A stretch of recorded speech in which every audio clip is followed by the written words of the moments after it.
वो कह रहे हैं कि नहीं मैंने फतवा जारी किया, आप चलें। मैं कह रहा हूँ ना कि आपको उसके बाप का दीन है जो उसने फतवा जारी कर दिया और जैसे चाहेगा वो करेगा। जी कारी ना मेरे साथ गलत काम करते हैं, ये भी अम्मी से अभी पता चला है कि इसी मतलब कारी साहब आपके छोटे भाई के साथ भी गलत कारियां करता था।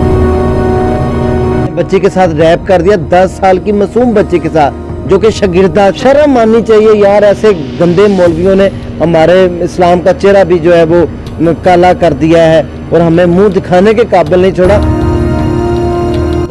भाई तुम इतने इज्जतदार थे तो तुम अपनी बीवी को पेंटे शर्टे पिला के शवारमे की दुकान क्यों बना कर दी? और तुम्हें तो डूब मरना चाहिए, तो तुम तो मौलवी कहलाने के हकदार नहीं हो। बच्चे के साथ, आपके बेटे के साथ नाजायज रिलेशन फिजिकल होता रहा है मौलवी, आपको पहले नहीं पता था? बिस्मिल्लाहिर्रहमानिर्रहीम, अस्सलाम वालेकुम नाज़रीन, मैं हूँ राजा नसीर और आप देख रहे हैं आलन डिजिटल मीडिया। नाज़रीन, मैं इस टाइम एक मुतासरा फैमिली के साथ मौजूद हूँ। जैसा कि हम पहले भी मुतासरीन की आवाज़ हमेशा बुलंद करते रहे। मेरे साथ एक बेटी मौजूद है, हमारी बहन, और एक माँ जी मौजूद हैं जो कि बीमारी की हालत में इस टाइम मेरे साथ बैठी हुई हैं। मामला माजरा क्या है, क्या कहानी है, हम इनसे गुफ्तगू करते हैं। आपने हमारे साथ रहना है। मैं आपको मुख्तसरन ये बताता चलूँ कि देखें, दीन इस्लाम किसी के बाप का नहीं। दीन इस्लाम वही है जो हमारे आका नबी करीम सल्लल्लाहु अलैहि वसल्लम की ज़ात गिरामी 1400 साल पहले बताकर हमें गई हैं। यह है कि एक मौलवी है जो कि लोंडेबाज है, जो कि हवस ज़दा है, जो कि हवस का पुजारी है, जिसको वो कहता तो अपने आप को कारी है, लेकिन उसके अंदर एक भी अदात कारियों वाली नहीं पाई जाती। किसी की बेटी को, बहन को, इनकी छोटी सिस्टर के साथ शादी करता है, 10 साल शादी चलती, 3 बच्चे पैदा हो जाते हैं और चंद रुपयों की खातिर उसके साथ लड़ाई झगड़ा और तलाक तक बात चली जाती है। असल में कहानी, मामला माजरा है क्या, कहाँ से शुरू होता है, ये सारा कुछ जानने के लिए मौजूद है। आपने मेरे साथ रहना है। अस्सलाम वालेकुम। वालेकुम सलाम। बेटा, आपका नाम? नादिया। आपकी सिस्टर का क्या नाम है? ईमान उसको वैसे घर में बोलते हैं, लेकिन नाजिया नाम है उसका। अच्छा, आपकी सिस्टर की कितनी उम्र है? उनकी 22-23 साल है उम्र। 22-23 साल। तो 22-23 साल, तो उनके कितने बच्चे हैं? उनके 3 बच्चे हैं, 2 बेटे हैं, 1 बेटी है। अच्छा, तो जहाँ पे उनकी शादी हुई थी, जिस मौलवी साहब का मैं जिक्र कर रहा हूँ, वो कहाँ पर रहते हैं? वो भी इधर पास ही रहते हैं, बरकत कॉलोनी में रहते हैं। इधर नज़दीक ही? जी, चौक के पास ही बरकत कॉलोनी। अच्छा, उधर रहते हैं। तो शादी कितनी देर चली है उनकी? 10 साल चली है उनकी शादी। अच्छा, उसके बाद किस बात से मियाँ बीवी के अंदर इख्तलाफात शुरू होते हैं? फैक्ट्री में पहले काम करती थी, लेकिन उनके भाई की डेथ हुई है तो एडवांस लेके आई है, जिसकी वजह से इनके आपस में मामलात हुए हैं। और कारी साहब के भाई की? जी, उन्होंने कहा जी आप फैक्ट्री से एडवांस लेके आए।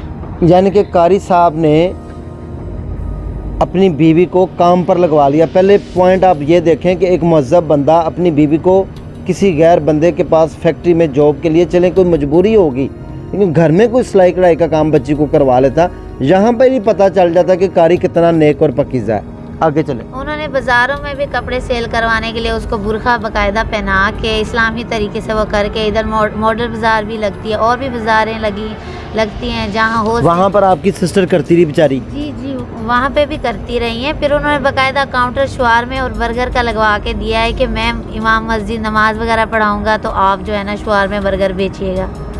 अच्छा, ये कारियों का ये हाल है। नाज़रीन, आप खुद सोचें कि वो कौन सा कारी होगा, वो कारी नहीं होगा, दरकारी होगा। मैं उसको क्या कहूँ, आप खुद समझदार हैं, वो शैतान होगा ना।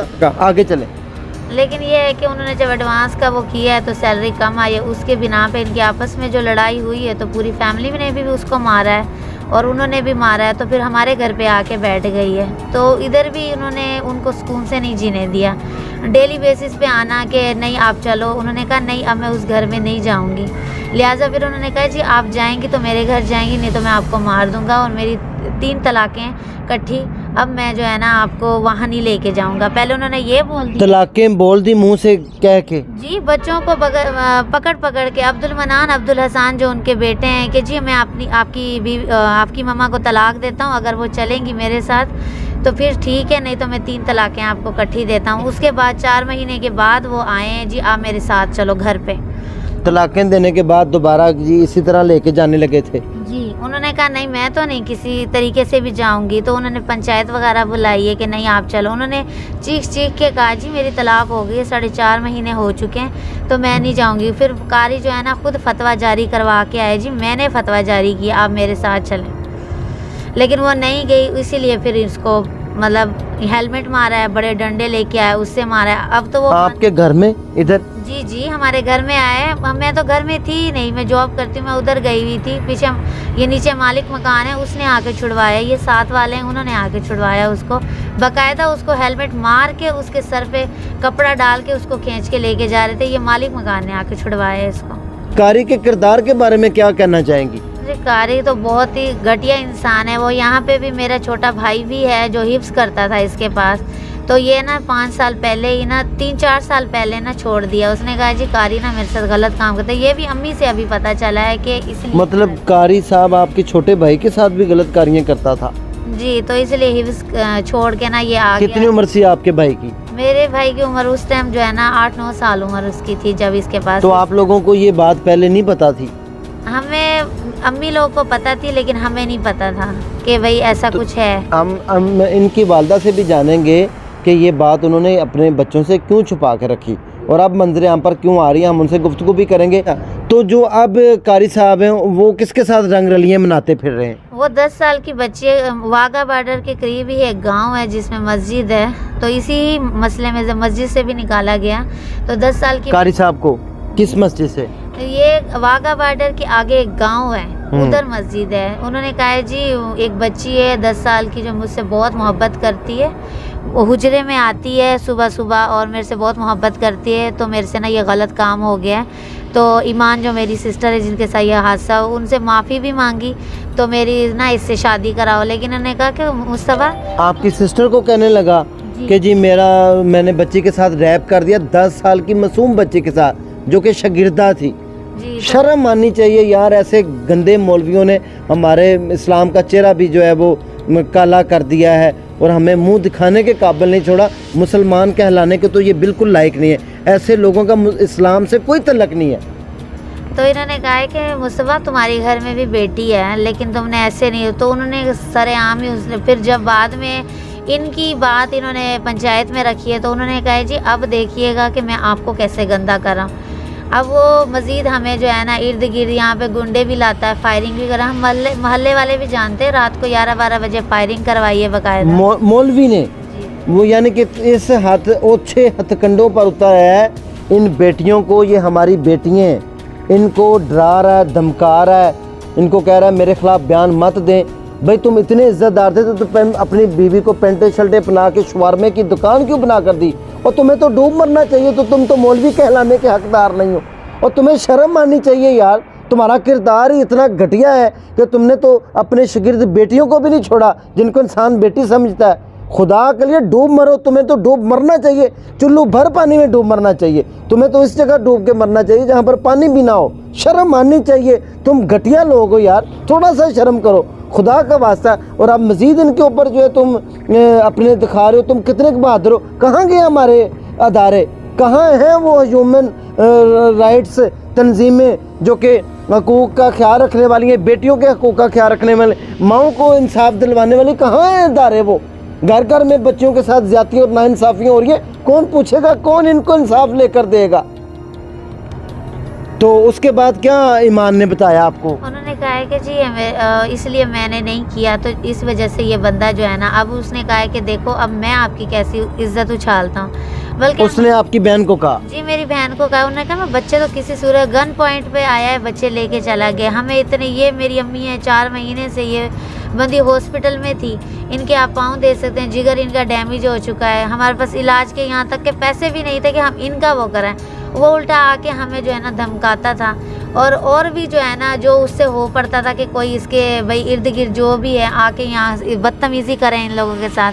तो क्योंकि वालिद साहब तो है नहीं और हमारे कोई रिश्तेदार नहीं। चले कोई नहीं, आप हमारी बेटी हैं, इन बेटियों को हकूक मिलने चाहिए, इनका हक मिलना चाहिए, इनको इंसाफ मिलना चाहिए। शर्म आनी। अस्सलाम वालेकुम माँ जी। वालेकुम अस्सलाम। माँ जी रोए ना आप, खुदा रहा आप रोए ना, आप परेशान ना हो, आपको इंसाफ मिलेगा। सिवा बेटा कोई नहीं है। कोई नहीं है, बेटे भी छोड़ गए, पिछोर तो बेबस होकर चल गए। नाज़रीन, आप देख सकते हैं कि ये हमारी माँ है। लानत है ऐसी सोसाइटी और माशरे के ऊपर भयानक चेहरा। मैं अब आपको क्या, मेरे पास मतलब अल्फाज यार ख़त्म हो जाते हैं। नज़रें शर्म से झुक गई हैं मेरी कि ये माँ जी बिलबिला रही हैं, रो रही हैं कि बेटे भी छोड़ गए हैं और ये बेचारी बेटी अपनी माँ का पेट पालने के लिए अपनी 2 वक्त की रोटी खा रही है। और उसको तो घटिया इंसान को शर्म आनी चाहिए। भाई तुमने तलाक दे दी, बात ख़त्म होगी, मामला माजरा तुम्हारा ख़त्म है, जाओ तुम अपने घर। एक तुम इसको तलाक दे दी, अब तुम दोबारा उसके साथ नाजायज़ रिलेशन कायम करना चाहते हो, शर्म आनी चाहिए। अच्छा माँ जी, आपको पहले नहीं पता था कि वो इतना घटिया बंदा है? नहीं, पहले पता था। हमने तो कुरान के सदके दिया था अपनी बेटी को। हमने यही कहा कि 5 वक्त नमाज पढ़ता है, कुरान मजीद सारा दिन पढ़ता है, पढ़ाता है, नेक बंदा होगा। चलो भाई, वो नेक है, हम गुनाहगार हैं, हमें हमारी जान छोड़ दे, बस मैं यही चाहती हूँ। नहीं, मैं ये कह रहा हूँ कि ठीक है, उसको शर्म आनी चाहिए। आइंदा से इसको माओ बेटियों को तहफ़्फ़ुज़ देना कानूनी अदारों का काम है, वो ह्यूमन राइट्स तंजीमों का काम है। मुझे ये बताएं माँ जी कि जो बच्चों के साथ, बच्चे के साथ, आपके बेटे के साथ नाजायज़ रिलेशन फिजिकल होता रहा है मौलवी, आपको पहले नहीं पता था? पहले नहीं पता था। ये बात आपको कब पता चली कि उसने आपके बेटे के साथ भी ज्यादती की है? वो हो गए हैं कोई 2-3 साल हो गए। अच्छा, बाद में पता चला शादी करने के बाद? हाँ, बहुत। आपके बेटे ने आपको खुद बताया? हाँ। क्या कहता था? तो वो कहता था मैंने नहीं पढ़ना, मैं मारती थी, पीटती थी, इसका अबू मारता पीटता था। कहता था मैंने तुझे कारी बनाना है। कहता था मुझे ज़रूरत ही नहीं है कारी बनने की। है फिर मैंने कहा लिसन, तू बता तो सही, बता तो सही, तू है क्या मसला है? मुझे पहले किसी ने बताया था कि ऐसे चीखो पुकार होती है तय खाने में, मस्जिद में जहाँ पढ़ने जाता था। हाँ। कि भी मतलब जब वो ज़बरदस्ती करता है बच्चे के साथ, चीखो पुकार होती है, लेकिन उसने जो है वो बताया बेटा आप ना रोएं, आप परेशान ना हो, अल्लाह ताला बेहतर करने वाला, अल्लाह की ज़ात बहुत बड़ी है। तो आपकी सिस्टर किधर है? आप? वो मेरी मैम है, उनके घर पे हमने, क्योंकि यहाँ तो हम रख नहीं सकते उसको, क्योंकि कभी भी वो आके जो है ना इस पे मतलब हम, अभी तो वो बंदा कहता है कि मैंने हेलमेट मारा ही नहीं है। मेरे छोटा भाई जो, जिसकी मेरी अम्मी भी बता रही हैं कि गलत किया, वो भाई भी उसी के साथ, उसको भी अपने साथ किया हुआ है कि भाई आप जो है ना इसको मारो क्योंकि आपकी बहन गलत है। अब मेरी बात सुने, जो बंदा, जाहिर सी बात, उसके साथ फिजिकल रिलेशन कायम था तो भाई को भी अपने साथ मिला लिया। देखे ना, ये हवा की बोटियां बिलबिला कर रो रही हैं, यकीन करें शर्म से सर झुके। आपने थाने में कंप्लेन की है उसके खिलाफ? जी बिल्कुल की है। आगे हम लोग उधर जाते हैं तो वो कोई रिस्पॉन्स नहीं देते, क्योंकि हमारे पास ना पैसे नहीं है, हम ये रेंट पे रहते हैं यहाँ पे, ठीक है। जो मैं जॉब करती हूँ उसी से मैं रेंट देती हूँ। अपनी अम्मी का भी जो जिगर इनका डैमेज है, उनकी जो थोड़ी बहुत मेडिसिन आ सकती है वो करती। आप शादीशुदा हैं? जी मैं शादीशुदा है, मेरी बेटी है एक। तो आपके हस्बैंड? जी मेरी बेटी जब पैदा हुई थी, मेरे वालिद जिंदा थे, ठीक है, तो उन्होंने कहा था कि आपने बेटी पैदा की। सगे मेरे मामू के बेटे हैं, अभी वो हयात हैं, उन्होंने शादी की हुई है और वो पाउडर पीते हैं और इंजेक्शन अपने आप को लगाते हैं हस्बैंड। जी नाज़रीन, आपने सुना कि इस बेटी की भी ज़िंदगी में बहुत सारी मुश्किलात हैं, पहले ही मुश्किलात में गिरी हुई ये हमारी माँ है। यकीन करें आज दिल खून क्या जी, मैं माँ मर जाऊँ, बेटियाँ पैदा करती, बेटे भी पैदा करती, मर जाऊँ तो अच्छा है। देखें नाज़रीन, आज हमारे माशरे का अलमिया बन चुका है कि अगर कोई माँ ये कह दे कि मैं मर जाती तो ज़्यादा बेहतर था, मैंने बेटियां पैदा की हैं, मुझे ये माशरा सजा दे रहा है, तुम्हारे घर में बेटियां नहीं होनी, तुम्हें शर्म नहीं आनी? डूब मरना चाहिए हमारे इस काले मकरू। दिया था ना जहेज दिया था उन्होंने, ना कुछ ही। बस मैंने कहा जैसे सारी बेटियां की शादी की है, मैंने कहा कि अल्लाह के नाम पे दी है, अल्लाह के नाम पे यही सिला दिया है बेटा।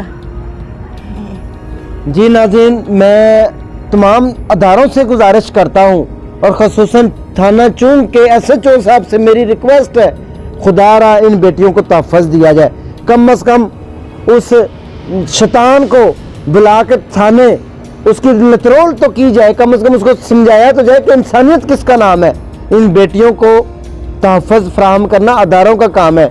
अदारे तब बरकत में आते हैं जब चिड़ियाँ चुग जाती हैं खेत, हमारे माशरे का ये अलमिया बन चुका है। बस नाज़रीन, मैं अब आपको क्या कहूँ कि क्या हमारी ये बेटियां बहनें दर दर ठोकरें खाती रहेंगी इंसाफ के लिए, किस दर पर जाएंगी, वो दर आप हमें बता दें। नाज़रीन, इसी के साथ अपने होस्ट को इजाज़त दें। दुआओं में याद रखें, नेक्स्ट सेगमेंट में दोबारा मिलते हैं। अल्लाह हाफिज़।